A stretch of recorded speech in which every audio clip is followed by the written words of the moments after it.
Chers internautes, bonjour. Merci de nous rejoindre pour cette 36e édition d'Informatique News Hebdo, l'hebdo vidéo sur l'actualité de l'informatique et des télécoms.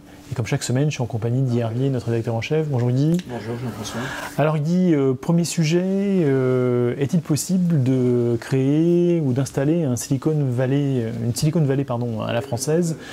Un de nos sénateurs s'est penché sur la question. Effectivement, donc c'est Michel Berson qui avait présenté à la Commission des finances du Sénat ce rapport intitulé « Réussir le cluster de Paris-Saclay » et donc qui présentait son rapport à la presse. On ne répondra pas à la question, mais on donnera quelques éléments. Et évidemment, le réussir ce cluster de Paris-Saclay, donc est un barbarisme un peu administratif. Le modèle, c'est évidemment la Silicon Valley. Et dans la Silicon Valley, il y a deux ingrédients, il y en a plein d'autres, mais il y a deux ingrédients essentiels qui sont le fait qu'il y a deux universités qui sont vraiment le poumon de recherche et de technologie, c'est Stanford et Berkeley, et puis il y a le réseau de financement avec les business angels et surtout les capital risqueurs. Et donc ce rapport s'est penché surtout sur l'aspect université, avec la création de Paris-Saclay, qui n'est pas une université en soi, qui est en fait, donc qui est une université en devenir, et deux, qui est un agglomérat ou un conglomérat d'établissements existants, dans lequel il y a les grandes écoles, dont Polytechnique, mais il y en a plein d'autres, il y a Centrale, Supélec, enfin il y en a toute une palanquée, dirons-nous. Il y a l'université de Paris-Sud, notamment, et puis il y a des organismes de recherche. Et donc, alors, au-delà de la difficulté de réunir ces 18 établissements, il y a parmi les difficultés, il y a déjà l'antagonisme très français entre les grandes écoles et les universités, ce qui est marquant, et puis au sein même des grandes écoles. On sait bien, on a vu par exemple dans les fusions ou dans les rapprochements des grandes écoles, on voit bien que ça n'a pas été toujours aussi simple. Et dans ces difficultés, il y a Bernard Attali qui avait publié un rapport en décembre dernier sur en gros le devenir de l'X, où en fait il montrait assez clairement que l'X voulait continuer à jouer un peu cavalier seul. Et donc Michel Berson met en garde sur vraiment ces écueils possibles. Il faut vraiment que tous les établissements jouent le jeu pour faire en sorte que Paris-Saclay devienne une véritable université phare qui puisse émerger dans les classements. Notamment le fameux classement de Shanghai. Dont on se lamente tous les ans, qu'on dit que les critères sont les mauvais, mais en tout cas, le résultat est là, et on s'en désole. Donc pour l'instant, c'est pas le cas, puisque Paris-Saclay a fait une demande pour être IDEX, donc c'est Institut d'Excellence. Il l'a pas obtenu, donc pas pour des raisons de niveau de culture scientifique, etc. C'est plutôt d'organisation administrative. Voilà, exactement. Donc ça, c'est le premier problème. Et puis le deuxième problème sur lequel ce rapport ne s'étend pas beaucoup, et à mon avis c'est vraiment un manque, c'est le financement. Et ça, pour faire en sorte qu'on ait une véritable Silicon Valley, il faut, parce que la Silicon Valley, c'est quand même les entreprises aussi. Le nombre d'entreprises start-up qui sont devenues des leaders mondiaux, les doigts des deux mains ne suffisent pas. En France...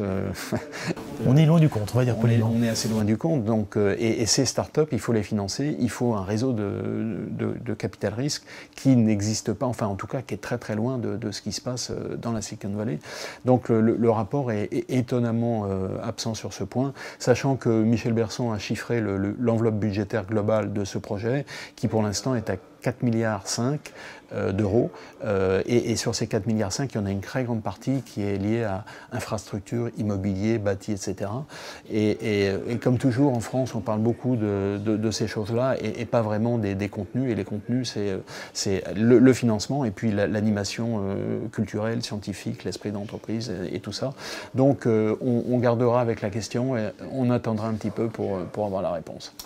Alors sans transition, si je puis dire, on parle de Windows 10 qui a quelques difficultés à s'installer dans les entreprises, on va dire, et puis donc ce qui génère peut-être quelques comportements un peu délicats à gérer pour les DSI au niveau de la mise en place de Windows 10 par défaut, si l'on peut dire. Et comportement indélicat de la part du principal fournisseur. Donc les chiffres, on les connaît. Hein. Windows 10, donc annoncé 29 juillet dernier, gratuit. Donc ça, c'était la première fois gratuit pour la première année. On arrive à 300 millions de copies installées, à la fois chez les particuliers et les entreprises.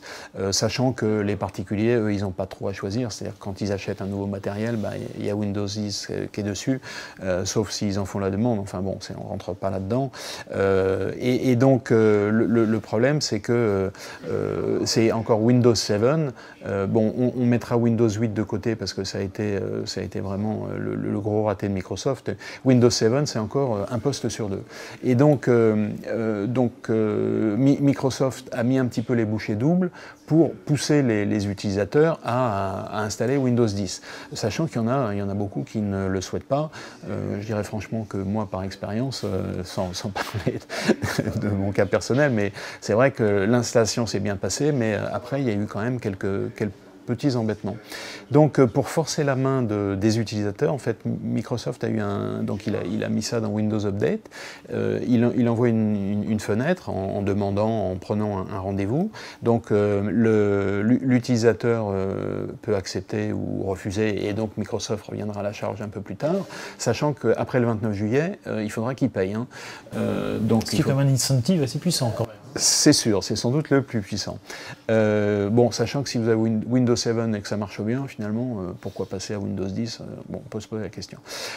Sachant que donc dans cette magnifique fenêtre, comme toutes les fenêtres Windows, en haut à droite, vous avez le petit X là pour fermer la fenêtre. Et en général, quand vous fermez la fenêtre, c'est que vous ignorez la proposition qui vous est faite. Et là, assez bizarrement, finalement...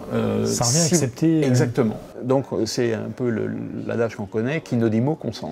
Et donc c'est exactement ça ce qui se passe.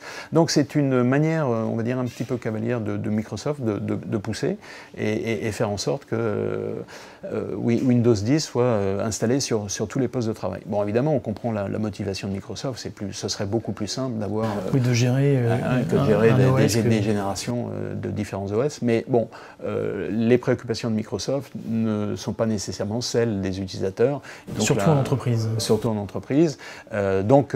Une manière un peu étonnante de la part de Microsoft d'agir pour faire cette migration vers Windows 10. Alors de Windows 10 à l'entreprise, et au rôle des DSI dans les entreprises, il n'y a qu'un pas qu'on saute allègrement. Oui. Et vous vous posez la question aujourd'hui, en ces temps de transformation numérique, de Chief Data Officer, finalement, quel est le rôle de la DSI un peu dans tout ça ? Et on a reçu quelques études qui essayent de répondre un peu à cette question. Absolument. Donc là c'est une étude du cabinet McKinsey qui en gros donne trois grands profils, qui interrogent évidemment les DSI et puis les directions générales et les directions métiers, et qui essaie d'établir trois grands profils de DSI. Donc il y a le DSI qui est partenaire des métiers, le DSI ou la DSI qui est fournisseur d'infrastructures IT, et puis le DSI qui est conseil en technologie. Et en fait, le résultat, donc en gros, DSI partenaire, c'est un quart, on va dire à la hache, un quart. DSI fournisseur d'infrastructures, c'est la moitié, donc en fait, c'est un peu le premier niveau finalement, c'est la moitié, et puis les 25%, c'est conseil en technologie.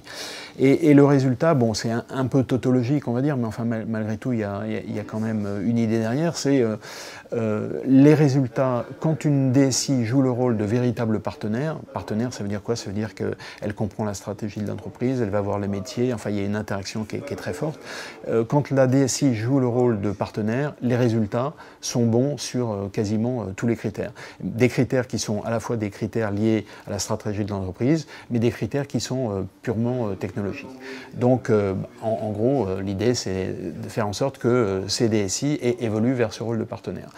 Un deuxième point que mettait en lumière cette étude, qui était en fait, ce que fait le Gartner tous les ans, classer les priorités pour les DSI et pour les directions générales. Et alors pour les DSI, en deuxième vient la réduction des coûts, et là on le sait, ils sont soumis en permanence à une pression budgétaire.